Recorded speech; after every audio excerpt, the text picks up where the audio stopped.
My name is Justin McClure, and I'm here today with Will Sloan. And you're listening to the Important Cinema Club. Ooh la la and chaka ooh la la and chaka ooh la la and chaka ooh la la. I know anybody listening to this recognizes the sweet refrain of the theme song of Chu Yang-ping's Fantasy Mission Force. Yeah, and I wish I could sing that song that comes immediately after, that Cantonese song that the wacky guy sings about eating food.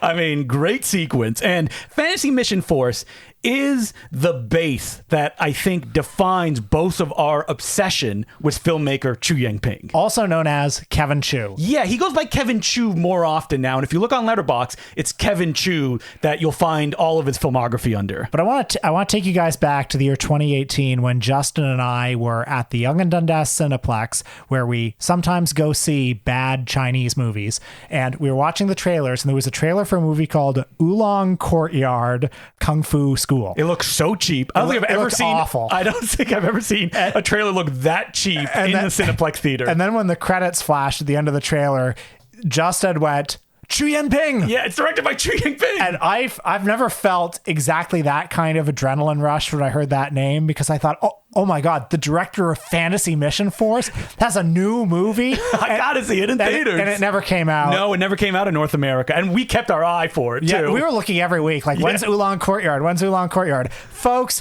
we are the only moderately successful film podcast who's going to give you this episode, okay? Mm-hmm. Like, this is, you're not going to see this anywhere else. This is...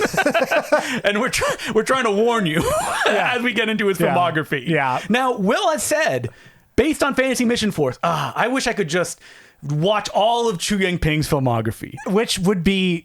very daunting. He's made at least 91 movies. I've seen articles that say he's made over 100. And something else that is attractive about his filmography is that is very unavailable. That, like, his early films that made him very successful, the comedies are... I found some of them online without English subtitles by searching just the Chinese characters. But, like, no DVD releases, never were released internationally because they weren't action films. And really... only the movies that have action scenes in them have gotten DVD releases, have been watched by English language audiences. Yeah, so Kevin Chu, aka Chu Yang-ping, is Taiwan's hack of all hacks. He's the god of hacks in Taiwan. And we first became aware of him, I think I can speak for both of us, through... well, in Jackie Chan's autobiography, he tells of a story of early in his career, he got out of a dispute with the Triads because, you know, a high-ranking member of the underworld was Jimmy Wang Yu. Jimmy Wang Yu was his old friend and co-star, and Jimmy Wang Yu was like the biggest kung fu star before Bruce Lee. But Jimmy Wang Yu broke his contract with the Shaw Brothers, had to go to Taiwan to work. And in Taiwan, he became a big man in the underworld. And because Jimmy Wang Yu got Jackie Chan out of this problem with the underworld. Well, Jackie's going to owe Jimmy Wang Yu a few favors. That's right. And so in Jackie's autobiography, in everything ever written about Jackie Chan, it always says he had these two movies. One of them's Fantasy Mission Force from 1983. That's correct. And the other one is Island of Fire from 1990. These are the two movies that he made to pay him back. And in all those books that we would read, it always said... these are bad. Jackie hates them. Yeah. He's ashamed. He's also ashamed of Wong Jing's City Hunter. So Jackie really hates fun. Well, I'll just say both those movies, and Island of Fire is not great. No, I don't like Island of Fire very much either. But I would also say Island of Fire is better than almost everything Jackie's made in the last 10 years. Island of Fire has Andy Lau, Sammo Hung, Jackie Chan. Island of Fire, which just came out on a beautiful new Blu-ray from a lot of people are about to watch it and be like, this is what it is? Yeah, it came out on a beautiful new Blu-ray from 88 Films.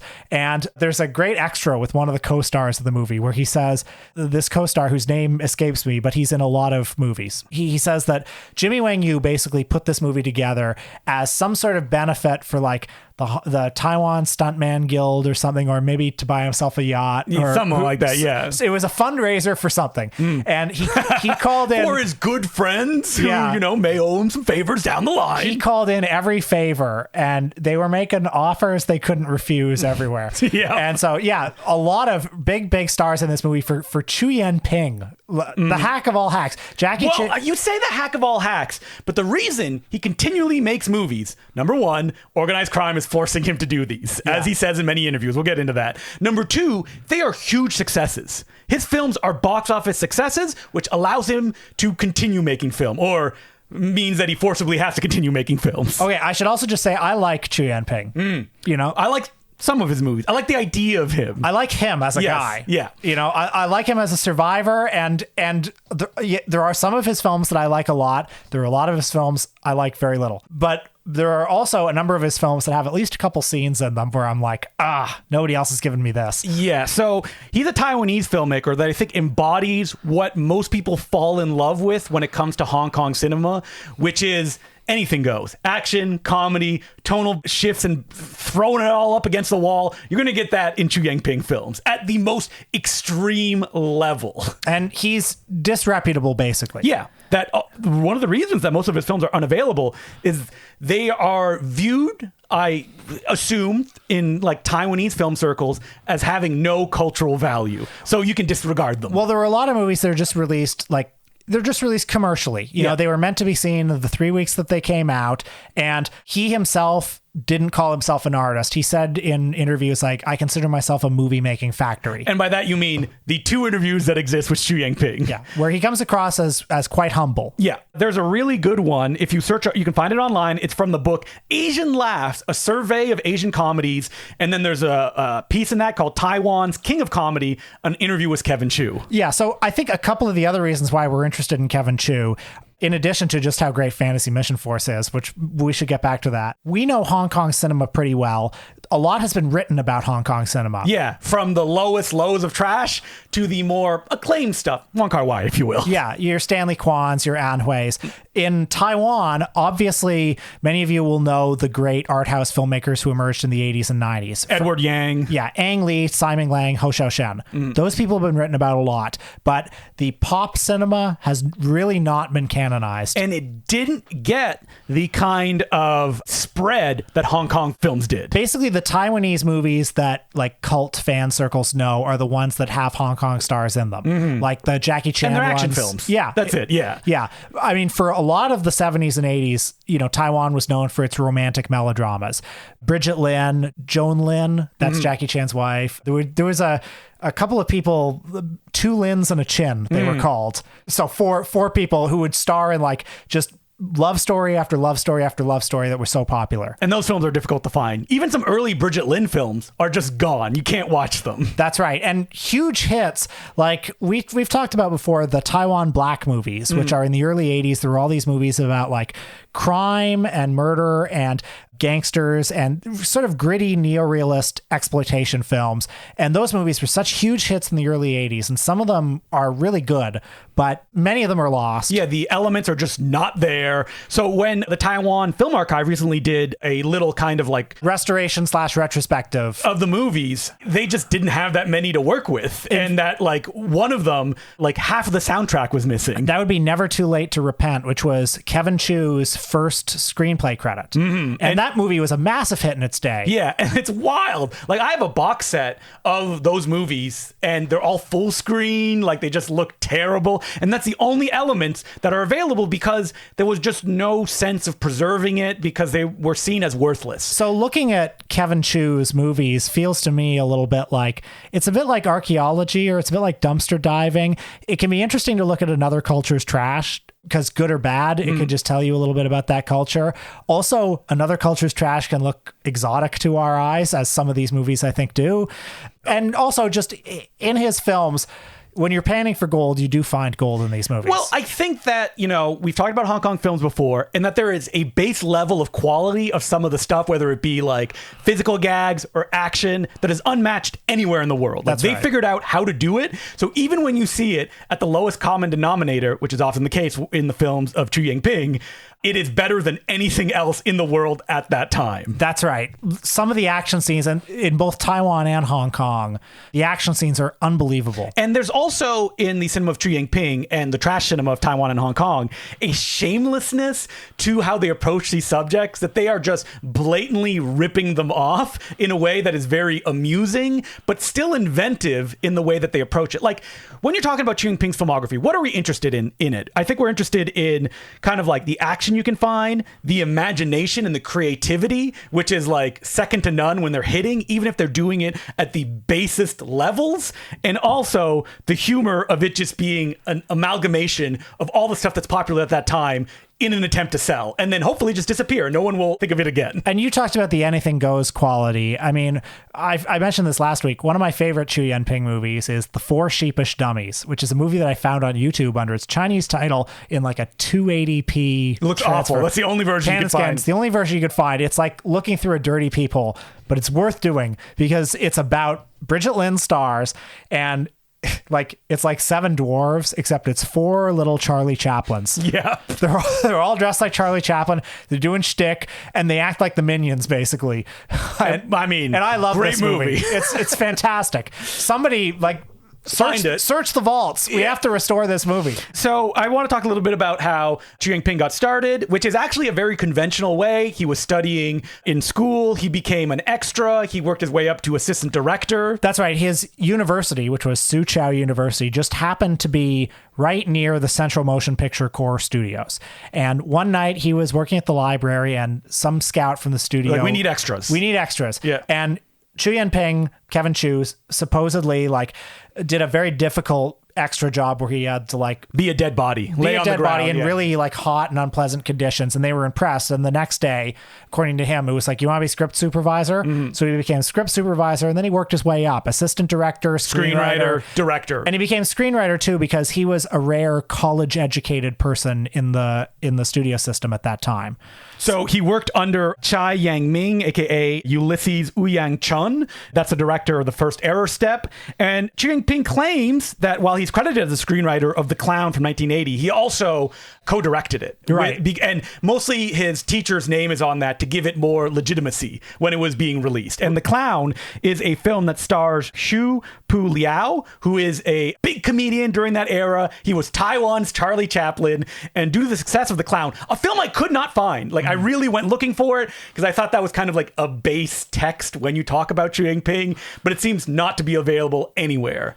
But as Xu Jinping says in that interview, in the early days, it was he consciously wanted to use Xu Pu Lao to create sort of like a Charlie Chaplin type comedy because Chaplin's films weren't widely available in Taiwan at that time. Mm-hmm. And in fact, Xu, the actor, hadn't even seen any Charlie Chaplin that's what he movies. said. He hasn't seen any Charlie Chaplin films, but he was such a magnetic performer on stage who would do a one-man show. And he'd do that tramp, comedy and tragedy, sappy, sentimental kind of stuff. And The Clown, such a huge hit that, organized crime gets involved and forces both Xu Jinping and Xu Pu Liao to continue making films until one of them dies. And that is absolutely true. Mm-hmm. So, if you know anything about the Hong Kong film industry, you'll probably know that it's mostly run by organized crime. In the 80s and 90s, yeah, mostly run by organized crime. Charles Hung was a producer who every star worked for him. He was, it's basically known. Allegedly that he was a triad head. Allegedly, he might have. But I have a book here called Hong Kong Babylon. Classic text. Yeah. Foundational. There's a bit in there that says, and this is chilling. It says, in general, and this was written in 1997 at the height of all this.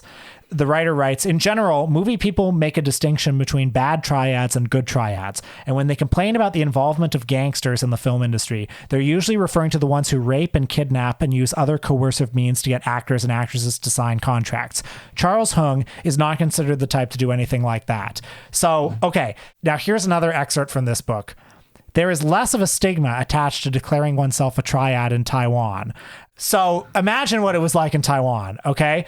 They were basically Xu Lao and Kevin Chu Yanping, are basically like at gunpoint told movie after movie after movie, dozens of Xu movies. Yanping says, I don't remember making most of the films. There were no scripts. I would move from making one film into making the other. And Lao basically died from liver failure due to he was an alcoholic, and because they would make him shoot during the day, and then he would have to do shows at night, and they got him addicted to morphine to keep shooting going. him up like classic, like Judy Garland style, but worse. Ugh, awful. And then so he died.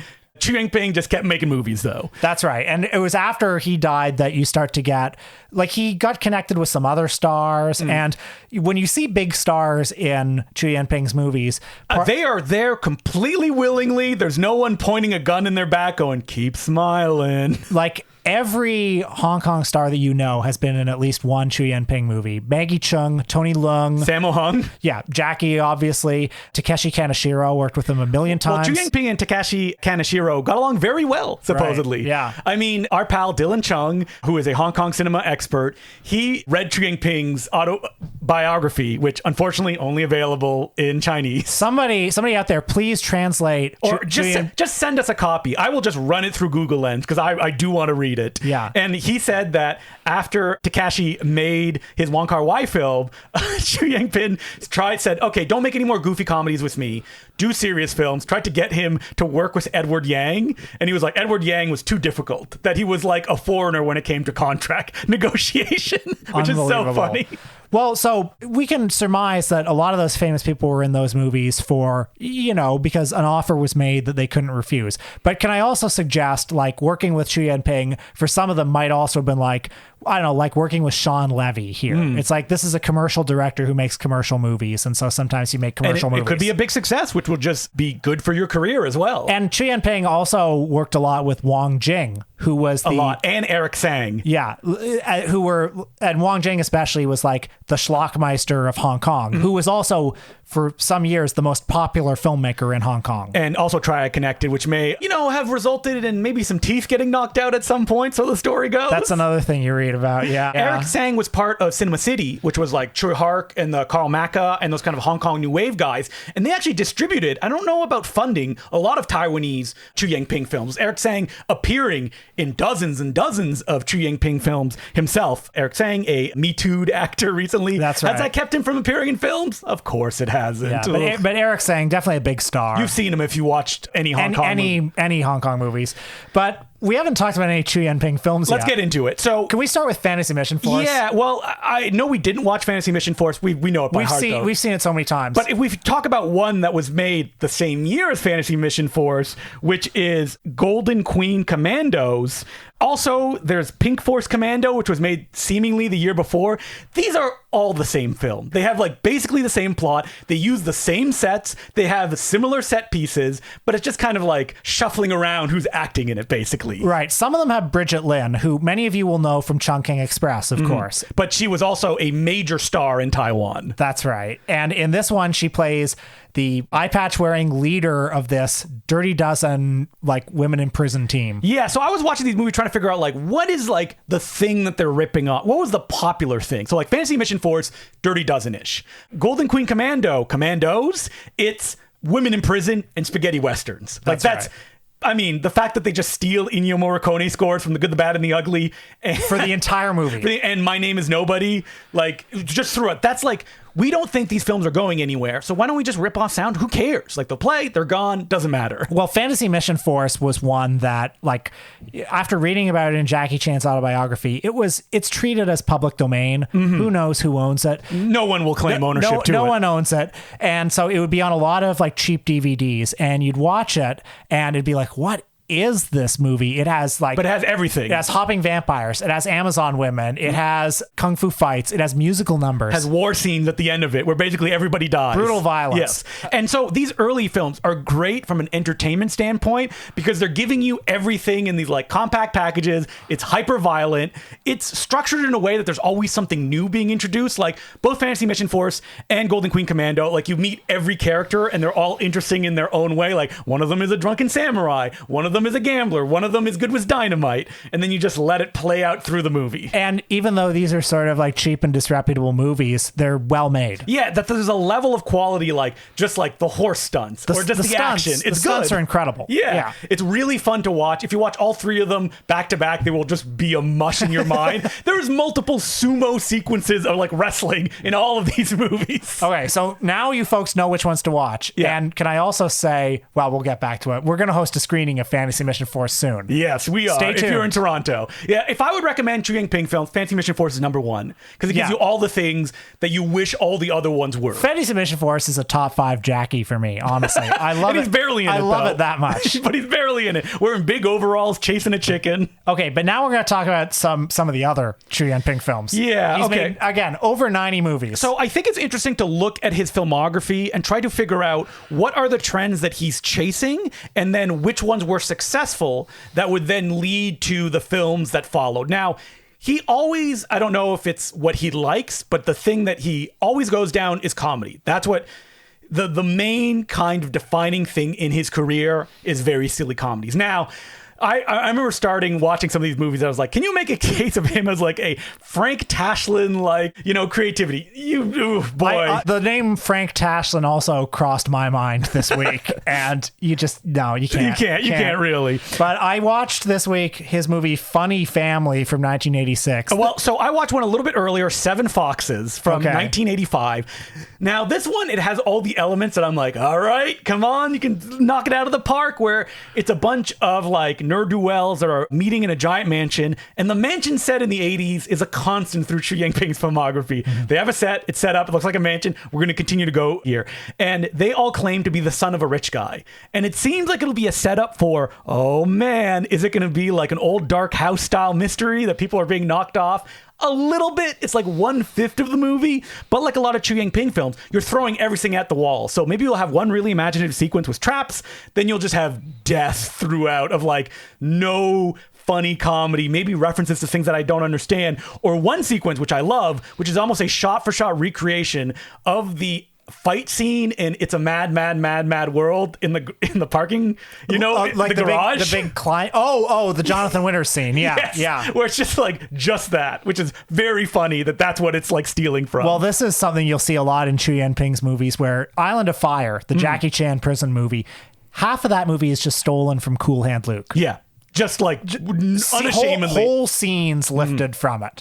So I watched Funny Family from 1986.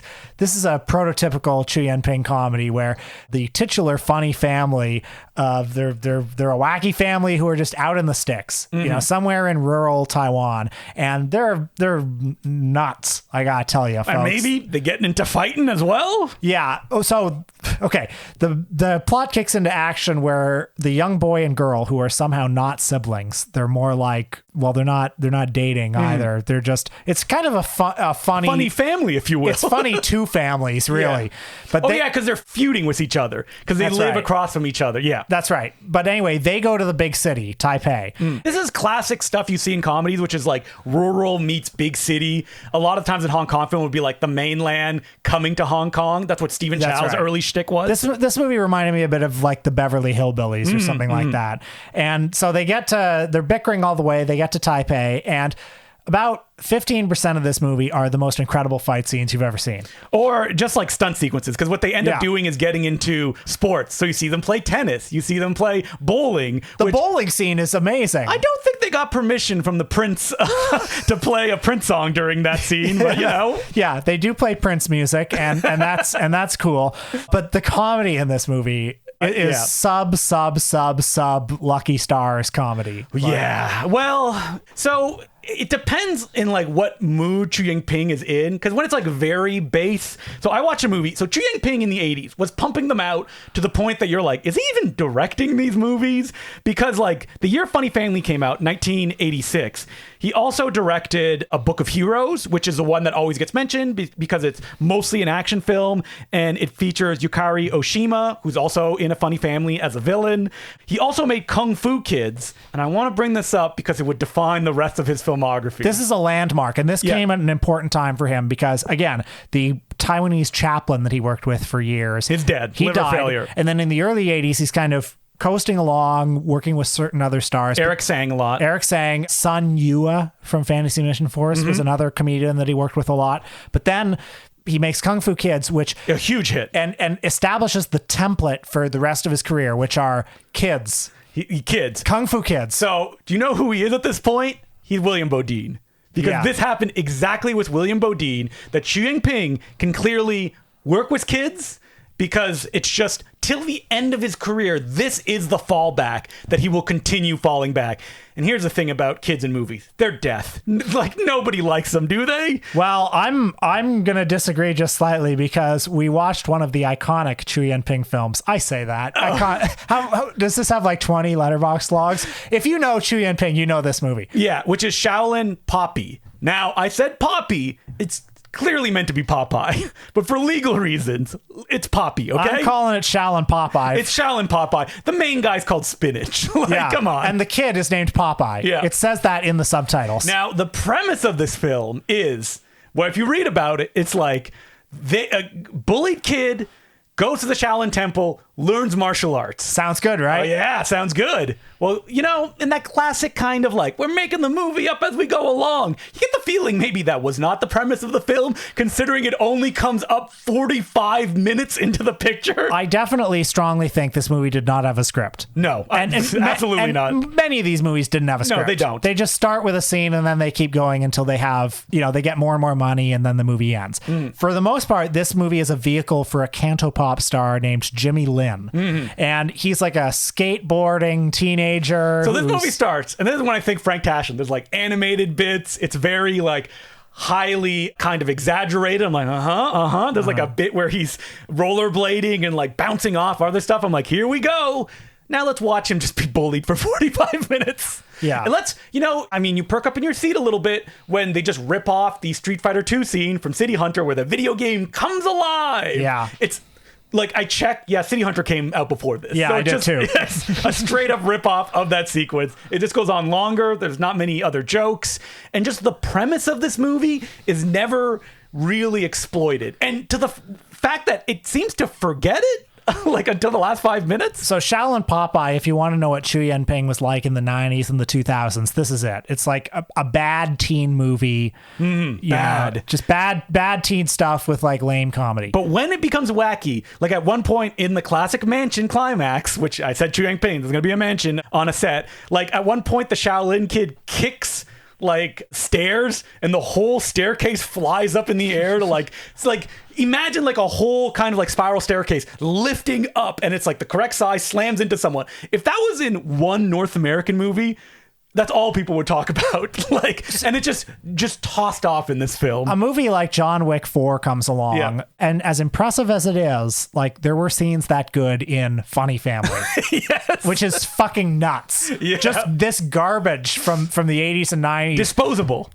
Not meant to be watched again. They were risking their lives for this shit. And Shaolin, before you get excited, you're like, I need to see Shaolin Pop. You don't need to see Shaolin Poppy. Like, just look it up on YouTube. Find the main thing about Shaolin Popeye or Poppy is there are two kids like who are, I don't know, 7 or 8 years old. Yes. And they're little bald-headed kids who mug a lot. Ugh. And they do kung fu fighting, and they play their Game Boys. Yeah, that's it. One of them's a more serious kid, the other one's a wackier kid. So I would love to know why Taiwan had such an obsession with kids, because they made a lot of these movies. Wang Jing got in on it. It was kind of built off the back of Mr. Vampire 2 has a kid vampire in it, and that led to a whole dozens of like Hello Vampire, Kitty Vampire films, which then leads to martial art kid pictures. Well, watching Shaolin Popeye, I sort of thought this is like an Indian masala movie. Yeah, well, that's Xu Jinping's filmography. Or like a Hong Kong Lunar New Year movie where it comes out and it's meant to serve the whole family. There's something for everyone here, and the kids are for the kids. And will you be exploring the one that he made before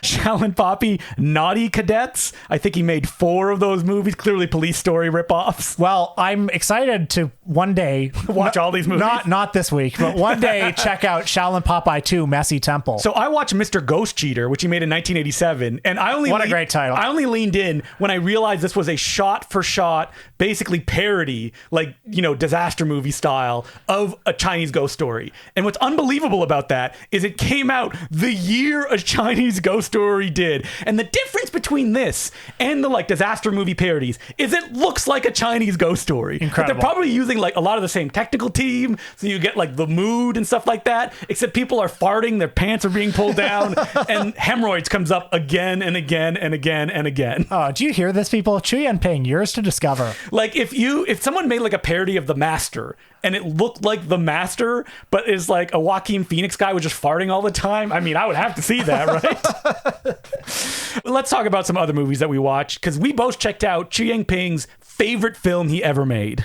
A Home Too Far from 1990. Right. And this was a rare chance that he got to make white elephant art. And it's not for them. And he was very proud of this. Yeah. And he even said, like, it didn't get nominated for any Golden Horse Awards, or like the Taiwanese Oscars, but the second one did, A Home Too Far 2, and that one was made for the money. So he's like, why doesn't the one that I actually care about get any acclaim? Well, me and Will watch it this week. Yeah, so this was kind of like how Roger Corman had The Intruder. This is no Intruder, though. No, you know what? So I didn't hate this movie. I didn't love it either. No, well, it plays like propaganda. Yeah, that's all it is. It's a Chinese Civil War movie.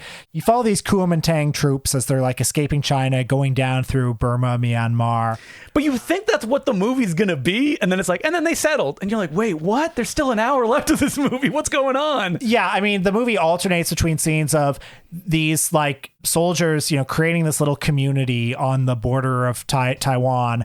And them being brutally murdered. Yeah, like a lot of Saving Private Ryan stuff. When you say Saving Private Ryan, it seems like maybe there'll be stakes, or maybe some tension, or comedy, or maybe some humanity. It's just like heavy melodrama. No, as they hold like a burnt corpse, which happens multiple times in the movie. The Chinese forces are just faceless hordes that you never see really, and you just see explosions and people dying. Yeah, it's not very good. I did kind of perk up at the end where it did start to get a little bit sillier, where suddenly this is a guy looked like Rambo that was like shirtless holding a machine gun. I like this. So some of the action scenes are well executed. You don't think so? No, because it's mostly just them like because he's trying to do something serious, you can feel him not wanting to be silly in the way he usually is. So there isn't a back and forth. It's mostly, oh my God, like a lot of scenes of people being massacred. Yes. That's what the action scenes are. Yeah. Of just like kind of people you don't know be like, oh, and like explosions going on. And like the corniest, sappiest melodrama. Yeah. And like you're the man of the house now. You have to stay with your mother. It's 125 minutes. Ugh. And it somehow couldn't find the time to actually have any drama of like the young son you follow throughout the movie. At one point, the dad comes back and he's like, oh yeah, he died off screen. And you're like, wait, what? Yeah, it's definitely a movie that makes me appreciate A Bullet to the Head more. Give me that kind of melodrama instead, versus this, which is... But listen, I'm proud of Kevin Chu that he was able to make it. I wonder if the second one is sillier. Like, there's some more farting, or like children doing kung fu. I wish. Yeah. I mean, Andy Lau is in the movie, maybe doing favors for people, considering he just shows up here or there in what seems like a day and a half of shooting. He's been in several Chu Yanping films. Somebody should ask him about that. The thing about Andy Lau is that he shows up in a lot of films that seem to have organized crime ties. He's a Hong Kong star. Yeah, so I mean, it's unavoidable, I guess. So after you get into the 90s, Kevin Chu at this point is all over the place. He's doing Category 3 films that are not very good, like Slave of the Sword, which is a wuxia Category 3 film. Well, it's amazing. He does like softcore porn, and then he does a movie with Maggie Cheung. Yeah, like a Flying Dagger, which was part of that like new wuxia wave. I believe that one was produced or written by Wang Jing, because Wang Jing at the time was also doing Holy Weapon. And in between that, you have like Shaolin Poppy 3, China Dragon, or Troublemaker, a Shaolin Poppy and name only movie, which in this one, you're getting the young kid, and you're getting Takashi Kaneshiro and In Meng Tat, who people may know as like the sidekick in a lot of Stephen Chow films. He's the coach in Shaolin Soccer, and he becomes a Kevin Chu mainstay as well as we go through these movies. But, Kevin Chu, he holds on for dear life, keeps directing. I mean, once you get into the late 90s, early 2000s, a lot of these films are completely unavailable. Like, no one is trying to pick these up. The interview with him on the new Blu-ray of Island of Fire is 100 years old. It's very old, but it's interesting because he talks a lot about like, I'm lucky to have kept working in this industry. Like, you make one flop and your career can be over. He was really feeling the pressure. And he's an older man as well. Yeah. And so, like, in 2008, he has a series of slick movies, slicker than he had been making up until then, starting with Kung Fu Dunk, 2008's long Shaolin Soccer, because Shaolin Soccer came out in 2001, and you're doing Shaolin Soccer basically ripoffs in 2008. Well, back in circa 2010, 2011, if you had a Blu-ray that had on the cover of it from the action choreographer of Shaolin Soccer or Hero, and from the star of the Green Hornet. Well, so Green Hornet didn't come out till 2011. So, yeah. And Kung Fu Dunk came out in 2008. Yeah, but then it came back, yeah. It got distribution here after that. And so you used to see this movie at like HMV. Oh, it would be in the bargain bins all the time. Yeah. And it stinks. It's bad. Now, I had fond memories of Kung Fu Dunk, and watching it again, I was like, oh, boy, to go back to those salad days. I was squinting watching this movie of like, where are the jokes? Yeah. It's even just like badly mixed as well, like just bad sound effects. Like, everything feels cheap, not in a fun way, if you know what I mean. God, I watched a lot of Chu Yan-ping movies this week. And Jay Chu is just a block of wood. He sucks. Yeah, Jay Chu, he's a pop star who, throughout the whole movie, he's doing like Derek Zoolander face, basically. Yes. Like the king of Mando pop, as he was crowned. I checked his Instagram, which he posts to, of course, because he's a big social media celebrity. Icon is still the Green Hornet. Woof. Yeah. Come on, man. You've done better things since that, I hope. Kung Fu Dunk, I mean, just on top of everything else, I think the biggest problem is the disconnect between the tone of the movie, which is like silly. Yeah. It's Stephen Chowish and Jay Chu, who's like just dour. Yeah. It doesn't have like much creativity. There's like a lot of Ching Su Tung wire work in it. I feel like it's only half baked as a Stephen Chow parody. It's almost like Jay Chu refuses to do anything funny. Mm-hmm. So like Eric Sang is trying to do the heavy lifting, but I mean, he's old too and doesn't have much to do in it. I will say that watching this one after watching some of those earlier Kevin Chu movies. Did you feel nostalgic for the earlier ones? Yeah, because there's a cold digital look to this movie. You don't get the wind in the trees like you do with... You don't even get like the early films like Fantasy Mission Force. You get to know the whole team. And that's right. Kung Fu Dunk, you don't. Like, they're Shaolin Soccer actors, but they're barely in it. There's some old, faces from like 70s Kung Fu movies. Lar Kar Yan is there as one of the Shaolin masters. I mean, this is... maybe goes without saying, but the script is terrible. Awful. And Hong Kong films, we don't look at the script, right? Is that you need those set pieces that'll propel you until the next set piece. And the set pieces in this are just not that interesting. Calling it Kung Fu Dunk promises a lot. Yeah. Well, I did laugh at the end when he does the Superman thing and just reverses time to win the game. Right. That's funny. And I felt very warm in my heart when the movie begins and it says in huge letters, a Kevin Chu film. And I thought, fuck yes, it is. Well, here we go. Mr. O'Toole, let's go. We didn't get a chance to watch Just Call Me Nobody, his 2010 film. 119 minutes, but was a huge hit as well. That's right. And that was a mainland production, which seemed to promise a new chapter of Kevin Chu / Chu Yan-ping's career. Which never happened, unfortunately. I mean, we got Oolong Courtyard, and I mean, I don't know. I would love to maybe at some point come back to this topic and do Chu Yan-ping Part 2, because there's so much. There's so much in this But are you going to find anything there that we haven't touched on yet? I mean, you didn't watch the serious crime dramas he tried to make, like Requital? There are huge swaths of his career. Now, I have seen his John Woo ripoff, Hunting Not very good. It's awful. And I checked my review where I said it was bad, and you went, well, it's not going to stop me from watching it. That's right. I walked into the shit room. It's filled with shit. You're looking for that Fantasy Mission Force again. Yeah, I'm radicalized and will always be radicalized on the concept of Chu Yan-ping, because the times that I like his movies, the moments in his movies that I love really strongly. And that even includes like 10 minutes of Shaolin Popeye. Yeah. When they go to the Shaolin Temple there are 10 minutes of that movie I think are great. There are 10 minutes of Funny Family that I think are great. Yeah. And that John Woo exploitation movie, Big Squibs. Big Squibs. Yeah, that's all really you got. And listen, should I be watching, better movies? Maybe. But sometimes this guy... You want to go in the cracks. You want to pull them out. Yeah. When will the Blu-ray companies stoop to releasing like special editions of Chu Yang-ping films? We need to build up Chu Yan-ping. And hey, we're going to do it because we might as well say right now. Oh, yeah. November 5th in Toronto at the Fox Theatre. Important Cinema Club Masterpiece Classics. Our screening series returns. We are showing Fantasy Mission Force on the big screen. On the big screen where it deserves to be. Fantasy Mission Force. I mean, this is a movie. No screen is too big for this. Huge action, huge comedy, huge music. I'm so excited. So make sure to come on down. When are you going to see Fantasy Mission Force on the big screen? Never. Never. November Last time 5th. I played in Toronto was at the back of a sushi joint hosted by me and Peter Kaplaski. That's right. I was there. So Chu Yang-ping, yours to discover. Hey, you go diving. And if you can't find his movies, a lot of them are on YouTube. Search the Chinese name. Go on IMDb, look at like alternate names, pick that Chinese characters, put it into YouTube. It will probably come up and it will be like looking through like a dirty porthole, like probably full screen. The English subs will be cut off because they're all burnt in. But it will be worth it, unless it's not worth it. Unless it's like 90% of his filmography. But no, I'm increasingly radicalized. By definition, every Chu Yan-ping movie is worth watching. Auteur theory in work. All right. So as per usual, you can send us letters at importantcinemaclubpodcast@gmail.com. And our first letter is from Jonathan, and he has a question about Blu-ray production. Hey, sorry to take your time, but I saw the news story about Sony phasing out production of consumer writable Blu-ray discs, but not studio discs. I'm not sure what to make of it. Like, I don't have enough context for the industry. Do indie labels like Golden Ninja Video get affected by this? Or does the manufacturing, pressing, printing process go through the channels that Sony is maintaining?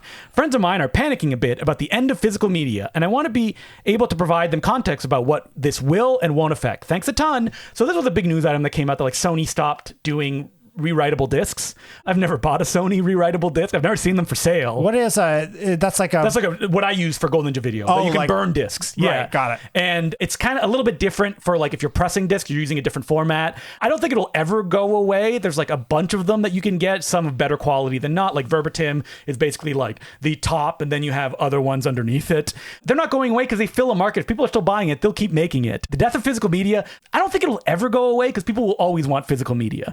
And streaming wise, it sucks. No one likes it. Yeah, I guess I do wonder if some of the big firms, like whoever it was who were... Well, like a plant shut down recently, which threw everybody in disarray. Like there's that not that matters. many. Yeah, that matters, yes. And, if big box stores don't stop buying stuff... They don't really. Walmart does. They still do DVDs, which I know sells very well for them. But I think about how, like, there was that last company in Japan that was making VCRs. Yeah. And they stopped. Yeah. So... But that was only a couple of years ago, I think, that when it shut down. And the thing is, like, but then you go to Walmart, you go to Best Buy, they have vinyl sections now. Yeah. Because, like, people like buying them. My issue is more about the cost of physical media because it is skyrocketing.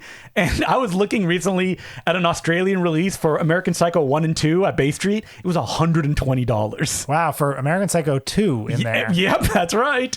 It had one of those, the blood things that you can like squeeze. Do you know those go bad and they harden?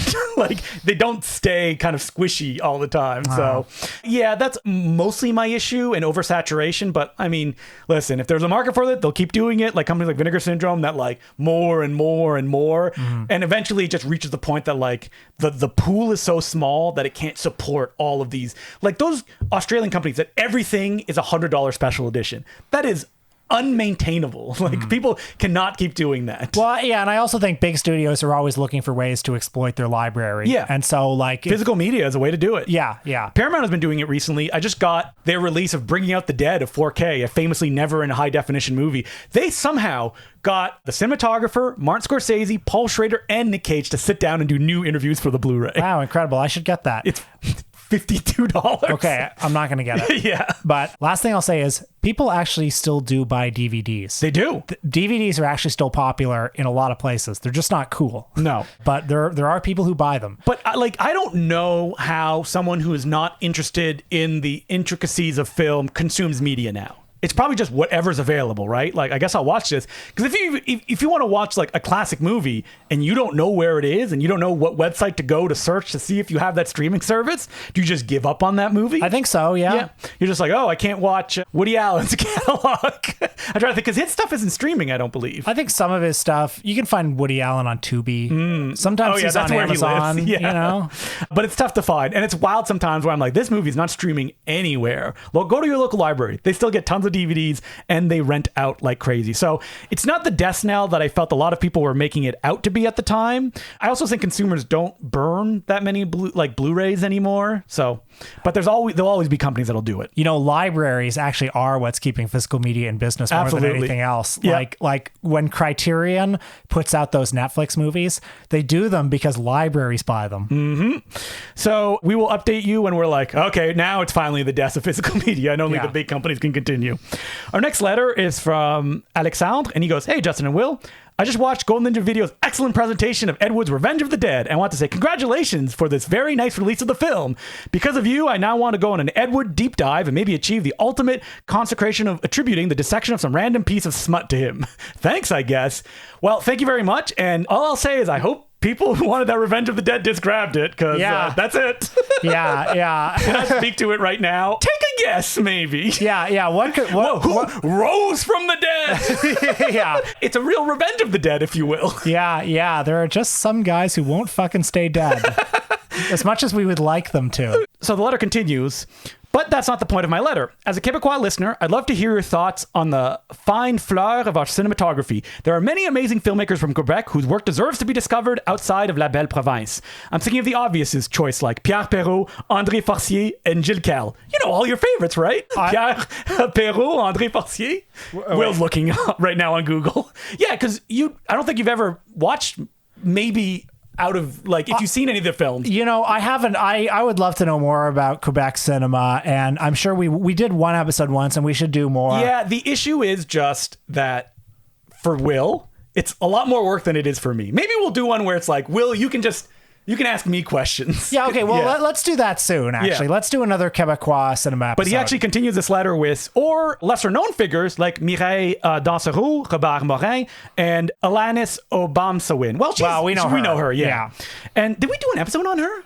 I don't think so. Okay, well, we should. We should, yeah. And let's not forget all the great contemporary filmmakers, which make this a rich and diverse cinematography worthy of your attention. Not to mention a few genre directors, such as George Mihalka. I guess he would count, the director of My Bloody Valentine. I mean, I think Denis Arcand was never better than in those early movies. Oh, absolutely. You know? Jean-Claude Lord, director of The Vindicator, and Eric Canuel, who... Wait, did Eric Canuel recently pass away? Because he was the director of Bon Cop, Bad Cop. I believe he did. Yeah. I have, I think, almost all of his movies on DVD, whom I'd be curious to hear your thoughts on. Plus, it would be another great chance to hear Justin's seldom showcased French accent, which is always a pleasure. I actually recently did a podcast with Alexandre. He asked me to come on. There's a really cool, I think it's quarterly French magazine called 24 Images, ou 24 Images. And they have a podcast, and I did it in French. So if you're a Decluniverse head, there is a French podcast that I did out there. So learn your French, and then you can get the full story where I drop tidbits I've never dropped anywhere else. The letter continues, is Quebec cinema something you've given any thought to in the past? If so, which filmmakers were you thinking of doing? And if not, well then, hope you do at some point in the future. Thanks for the podcast and all the good work. Well, we did one episode where we talked about Les Boys. Yeah, I think it was like an overall kind of popular Quebec film thing. Yeah, we did Les Boys, and what else did we do on that episode? I don't even remember. Bingo was one of them. Bingo, yeah, that's right. Bingo. Yeah. But yeah, I think that if I was going to do any of those, Gilles Cal would probably where I would start. I'd like to learn more about Gilles Gru. Do you know Gilles Gru? Yep. He's on one of those Vinegar Syndrome discs, and I saw one of his films called 24 Hours or More, and I liked it a lot. Oh, he's the one who made Le Chat dans le Sac, right? Because he never really had a huge career. He was part of kind of like the French New Wave or the Quebec New Wave, because he was on that NFB team that did like Golden Gloves and those kind of like Cinéma Direct movies. Lots of talk. I mean, there's a lot of filmmakers we could do, and a lot. I mean, we'd probably be the only English language source talking about them. Even though I will say Canadian International Pictures have been releasing a lot of them on Blu-ray. Even some like Mireille Dansereau, like her first film, which was completely unavailable. I had only seen it because I went to the Canadian Archives and watched a VHS of it. It had not been released otherwise. Got like a couple months ago a like gorgeous Blu-ray. So they're really focusing and doing that Quebec stuff. I think they made a deal with Elephant, which has been doing a lot of Quebec remaster over the last few years. So it's more available than it ever has been. I don't think they've done a Gilles Cal movie, but I don't doubt that it's very near in their future. And finally, we have one short letter from Danielle. And I want to read this one because it's also from Montreal. So it's like a Montreal, centric letter section here with two of them.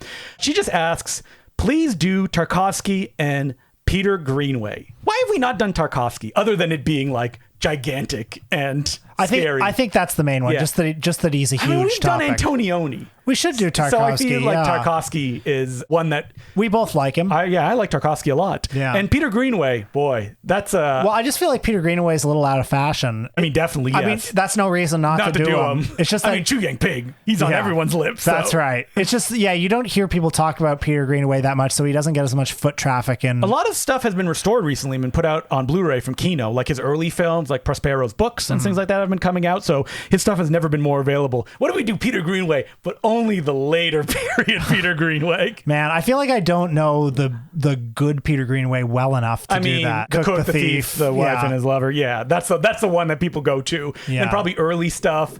But then when you Draftsman's Contract. Draftsman's Contract is what I was thinking of. I don't know where. I think Prospero's books is later in it. Even his early films, though, some of them are very difficult is one way to say it. Right. But I feel there's a lot to chew on there, even though that they're also very long.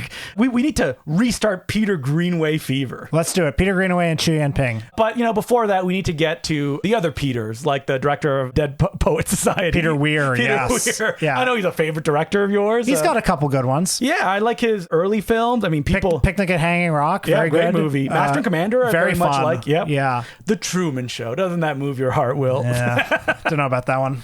So thank you very much for the letter. It's no Chu Yan Ping. It's no Chu Yan Ping. We'll definitely be getting to those sooner rather than later. So this week on our Patreon, we're talking about the movie that's on everybody's lips. Megalopolis. That's right. Francis Ford sold 1/3 of his winery to make the movie.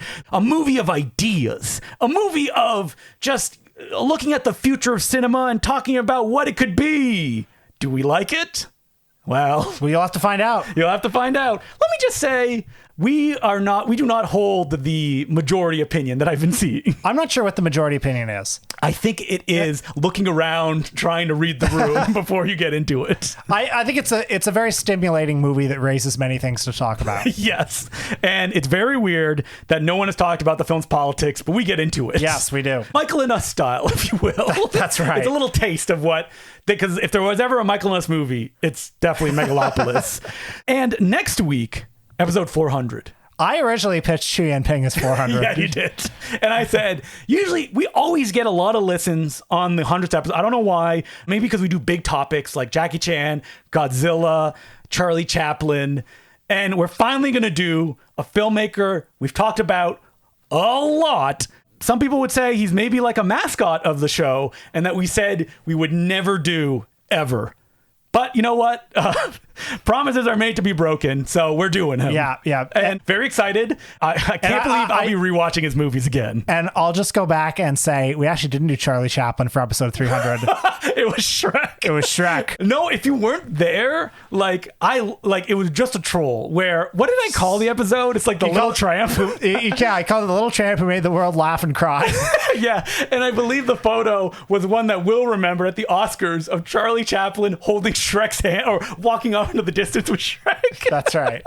And then I guess 301 was Charlie Chaplin. That's right. But yeah, this time, I'm not joking. It is a serious subject, someone that we're both very passionate about. I can't We've talked about it many times. We're watching his movies again, and we're going to go through every one of his films. Well, most of them. The ones where it's just mostly him talking or narrating, we're not going to be doing those. That's right. So until next week, my name is Justin the Clue. I'm Will Sloan. Thanks for listening.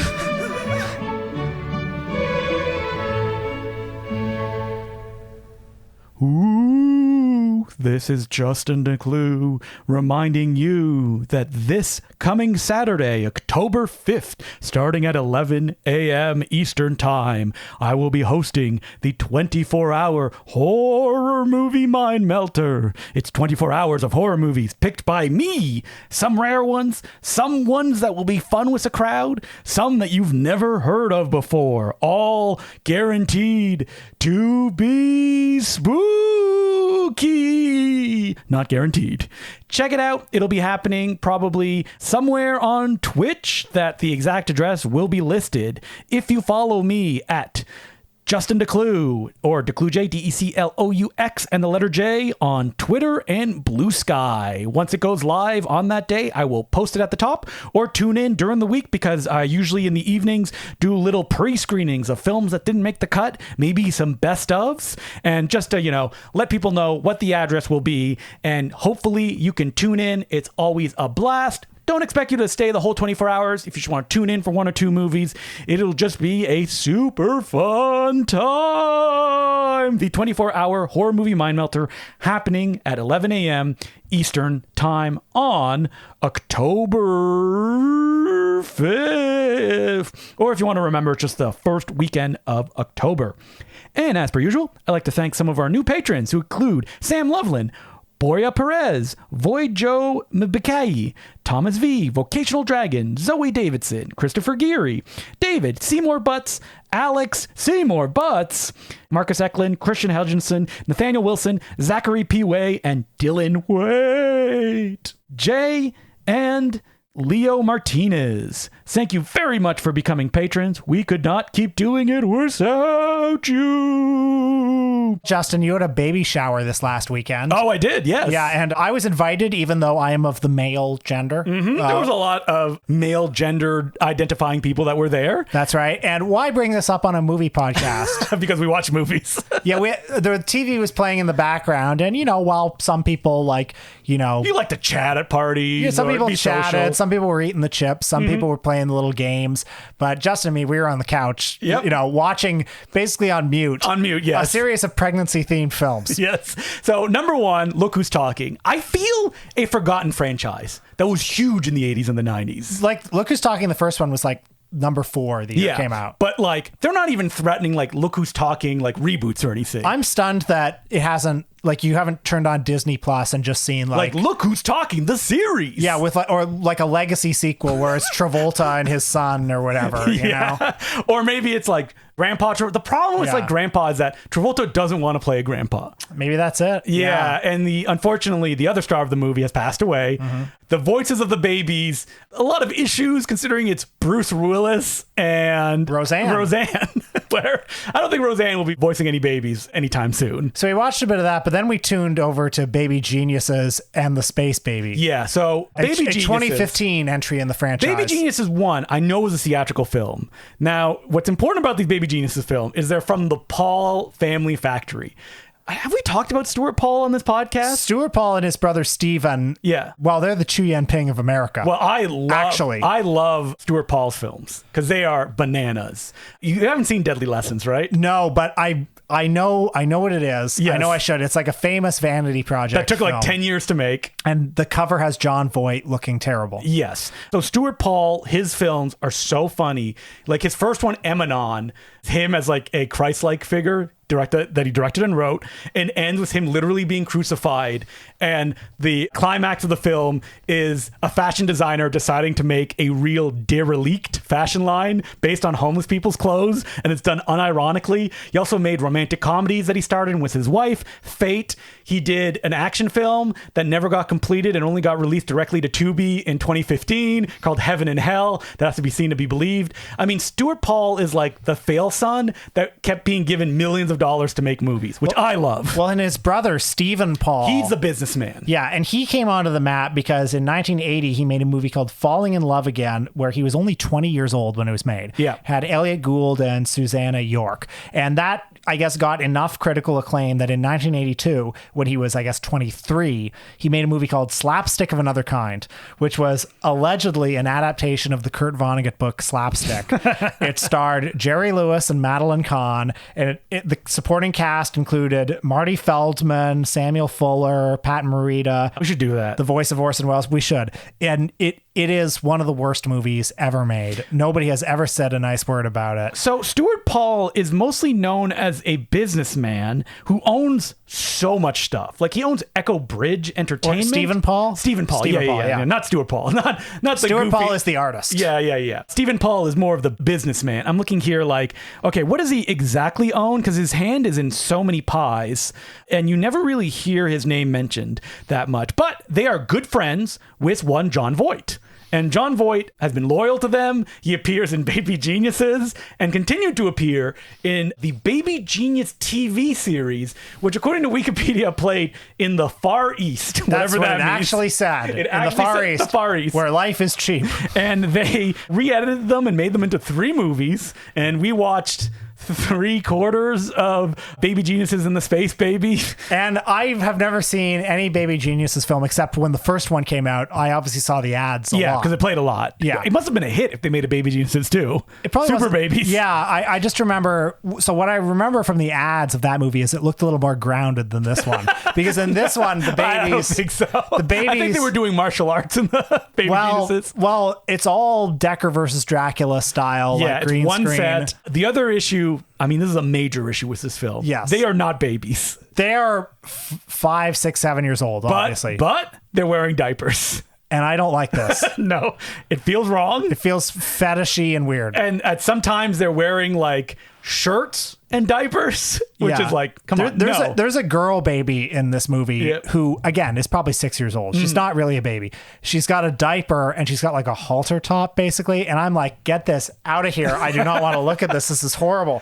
And then Jon Voight is in it. Brown face, Yellow face. He's always doing disguises, and his performance is basically the same performance he gives in Megalopolis, which is good. Do we have a Jon Voight episode in us? I think there's a lot to talk about. I think there's a lot to talk about. Bad man. Well, he's like if Tim Heidecker from On Cinema was a great actor. Because I think he is undeniably a great actor. Oh, yeah. And he commits. And he's still good. And then when he opens his mouth, Yeah. you're like, oh no. My fellow Americans. Has he starred? I know he's been in a lot of bad movies, but has he like headlined a like right wing? Because he's in all of them. He's in Reagan. I know he's in Reagan, but like, and he's a guy who has a very John Carradine-like filmography late in his life. Yeah. Well, he will be in anything and everything. Isn't he on a popular TV show? Yes, he's on Ray Donovan. Ray Donovan. Yep, Yeah. yep. Is that show still going? No, I think it ended. Okay. But like, when was that turn? Like, when did he... I think it was 9/11. I think he was one of those. Oh, like probably. that his brain broke after that? Because I feel like the last time he was in a movie where he gave a performance that was really heralded was Ali, where he was Howard Cosell. You remember that? Yep, that's right. But he's in... What does he do in Tropic Thunder? He's also in like... He's just a cameo in Tropic Thunder. Who can forget him coming to his feet as the president of the United States in Pearl Harbor? Oh, yeah, that's right. Yeah. Because like, yeah, he was in a lot of movies, but it's like that Paul stink on him. Because if you look at Ali, that comes out in 2001. And then you know what? After 2001, he disappeared for a long time. And then when he's back, he's in like Karate Dog, Super Babies, Baby Geniuses 2. Well, first of all, it's hard. He's 85. Yes, he's very old. It's hard for somebody that old to get good roles. Mm-hmm. And then when you add on top of it, him opening his mouth and talking. Yeah. But like, even his early career, there's not that many movies I'm looking here. Like, he's in Catch-22. He's in The Revolutionary. Well, what is that Midnight movie? Cowboy, obviously. Yeah, Midnight Cowboy. Like, Deliverance is another big one for him as well. Coming Home. I think he won the Oscar for that. Runaway Train. Speaking of Eric Damn, Roberts. that's a good movie. Yep, great movie. But then he's in like Heat, Mission Impossible, Anaconda. Like, he doesn't have the 70s career you would expect of like a guy that just works and works and works. A lot of like 70s movies made by like big 70s director like Martin Ritt, like Conrack, that you don't really talk about anymore. Yeah, so I'm now looking just because I'm curious. Okay, his last divorce was in 1980, so I assume the alimony's probably paid off from that. Yeah. Maybe he just likes to work. I think he probably just likes to work. They call him up and he's like, yeah, is this Angelina? And he's like, no, it's not. He's like, all right, I'll get into this makeup for Baby Geniuses 9. Oh, and look at this. He won the National Medal of the Arts from Donald Trump in 2019. There's a nice picture of the two of them. Oh, wow. Well, hey, he's probably a more deserving recipient than some of the people who got it under Trump. Under Trump. I thought you were just going to start roasting like, who'd Barack give it to or something like that. Trump gave one to Rush Limbaugh. I mean, Rush Limbaugh, he's done so much for our culture, right? Yeah, Will? by dying. Yeah. Rest in piss. Yeah. I'm glad we could end just roasting him. But so we did not finish that movie. I feel like we got it. Yeah. But then we watched Junior or half a Junior. That's right. And Junior, you know, when Arnold's on screen, I'm happy. Yep. And you saw that Ivan Reitman style, you know, brightly lit. Yep. Very, very slow. Mm-hmm. Not that funny. Nope. Big box office. Big box office. Ivan Reitman coming soon. So it's going to be a month of John Voight, Ivan Reitman. Wow. No joy to be had anywhere.